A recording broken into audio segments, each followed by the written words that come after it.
Hi guys, thanks for watching my video. This is me just doing some braids. I added a little bit of feed-in hair because she wanted beads at the end, and her hair isn't super long and it's not super short. It's just medium length. So I just wanted to add the feed-in hair because it helps with the frizz control, because she is only 5 years old, so she's going to be playing a lot, not really worrying about your hair. And then also just to add that little bit of length on the end so that I can get a good amount of beads on the end of her braids. So I have this first braid at normal speed. I'll kind of show you how much braiding hair I'm actually taking and adding in. It's actually not a lot at all. Her hair type I would put in a category as 4C. When we started with her hair, I washed and blew the hair out. So when we started with the hair, it was probably maybe an inch off her scalp. That's how curly her hair is. And then I used the blow dryer and blew it out. So I just showed you the amount of hair that I'm taking. I add one of those sections or strands that I pulled at a time. So here's me with the first one. I turn the braid, and then now I'm going to add the second one, and then I turn the braid, and then I'll add the third one. The reason why I did that is so that each section or strand is getting the equal amount of feed-in hair.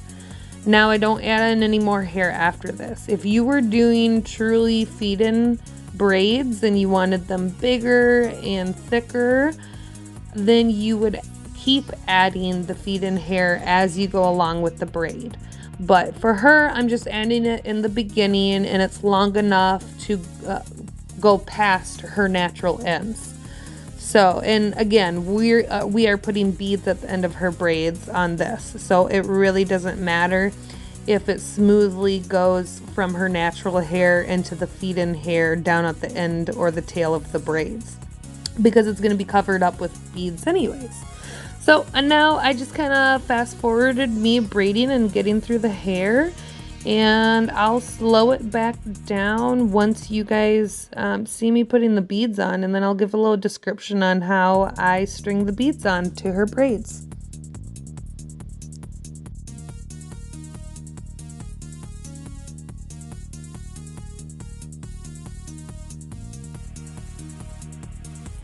Alright, and if you guys are wondering, I've been doing her hair since she was probably 1.5 years old, I want to say.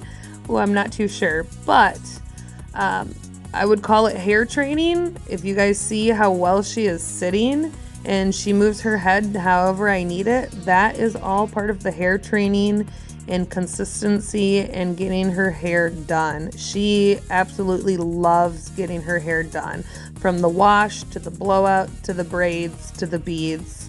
And that is just because we have consistently got her hair done throughout the years, and she just loves it.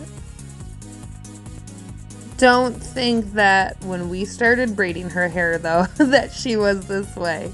I initially, when we first did her hair, asked her mom if I could apple cross, crisscross, hold her down, and braid her hair because she was kicking and screaming. So it's doable, you guys.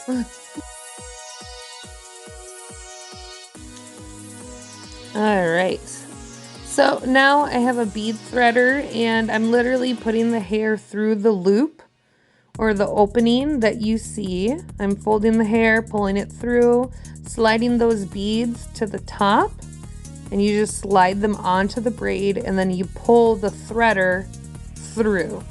I'll do it once more. Fold the braid, put it through the opening, slide those beads up, and pull the threader through. It is as simple as that. It literally just takes practice. You'll get the hang of it if you actually have it in your hands and you're doing it, you guys. It's pretty simple. Okay, now this is how we are going to make sure these beads don't come off. There's two different ways of doing it. I folded the hair, and now I'm just putting the binder over the last bead. This is the first way of do it.